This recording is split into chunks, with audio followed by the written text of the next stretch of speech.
Alors Eric et Christian, est-ce que vous pouvez nous parler de ce Dakar? Vous avez réalisé vraiment un Dakar difficile. Donc comment vous l'avez ressenti déjà en arrivant, en arrivant au contrôle technique et la première étape? Oula, il va falloir beaucoup de temps pour expliquer tout ça, mais difficile, je ne sais pas. Pour nous, oui, ça a été difficile. Après, on n'a pas le pouvoir de comparaison, donc on ne pourra pas comparer pour l'instant. Mais en tout cas, ça a été un rallye plein, complet. On a vécu toutes les émotions. Ça a été, pour ma part et pour Kiki, je pense aussi, ça a été effectivement mieux que ce qu'on espérait encore.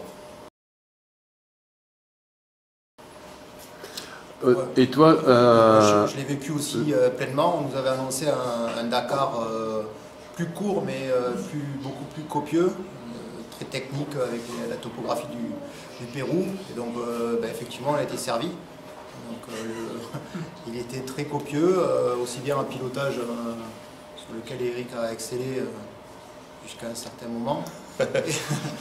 et en nav, c'était très technique. Et franchement, on a pris énormément de plaisir. C'était vraiment. Il a été bon jusqu'à un certain moment aussi. Ouais, j'ai été bon jusqu'à ce qu'il fasse nuit. Jusqu'à ce qu'il fasse nuit, en fait. Alors qu'est-ce qui s'est passé malheureusement avec cette rencontre avec une pierre, semble-t-il? Ouais, c'est sportivement, en fait, effectivement, c'est ce qu'il faut retenir. Mais nous, on ne retient vraiment pas ça de notre aventure Dakar. Sportivement, effectivement, on a. Lors de l'étape 4, une étape assez rapide, assez roulante, au détour d'une énième bosse. En fait, l'atterrissage s'est fait en face à face avec un rocher qui a tapé malheureusement exactement là où il ne faut pas, au niveau du châssis avant. Arracher des demi-trains, tout ça, on a de quoi réparer. Mais le châssis, c'est plus compliqué parce que c'est une pièce, un organe qu'on n'a pas le droit de changer. Donc à partir de là, on a dû réparer sur place. On a réussi à faire un petit miracle quand on a vu l'étendue des dégâts pour repartir. On a réussi derrière à faire avancer, etc.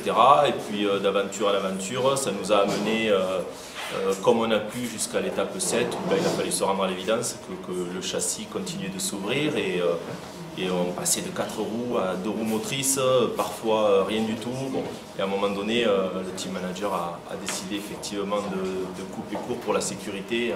Ça nous obligeait à vraiment passer en force dans certaines difficultés. C'était plus sage et on était d'accord avec cette décision. Et qu'avez-vous pensé de l'ambiance alors sur un Dakar? L'ambiance est grandiose. Ouais, énorme. C'est gigantesque. Hein. C'est difficile à expliquer parce que des rallyes, on en a fait quelques-uns, des petits, etc.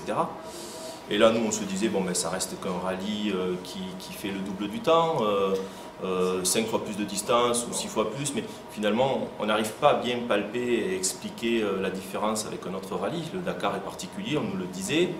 J'avais un peu de mal à le croire. Aujourd'hui, ben, forcément, on l'a touché du doigt, donc on le croit, mais je ne saurais toujours pas t'expliquer pourquoi.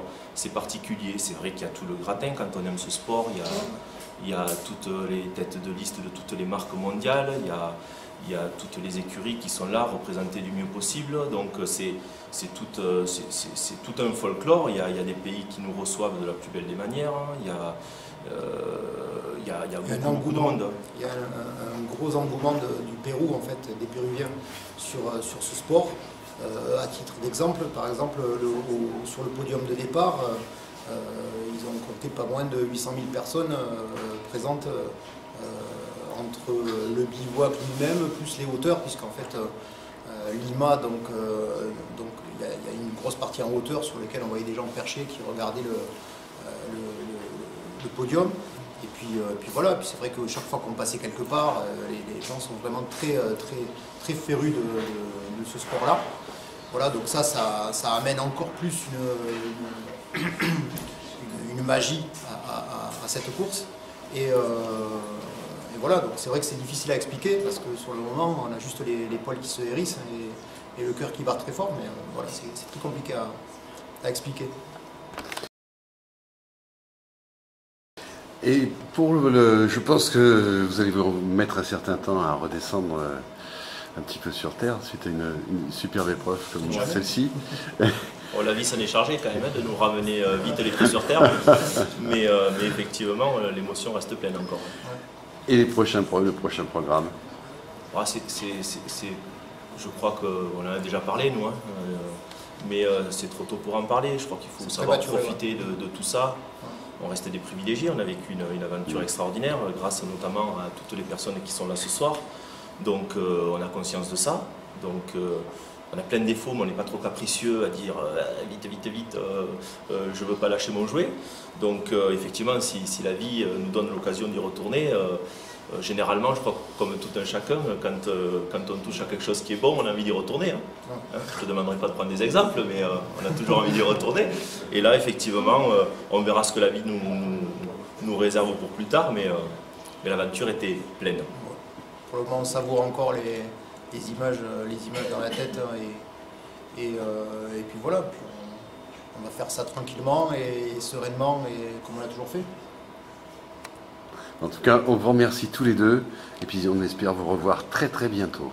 Merci à Rallye Passion pour votre soutien, et ça fait un bon moment que vous nous suivez et c'est bien sympathique. Ouais, super, merci à vous.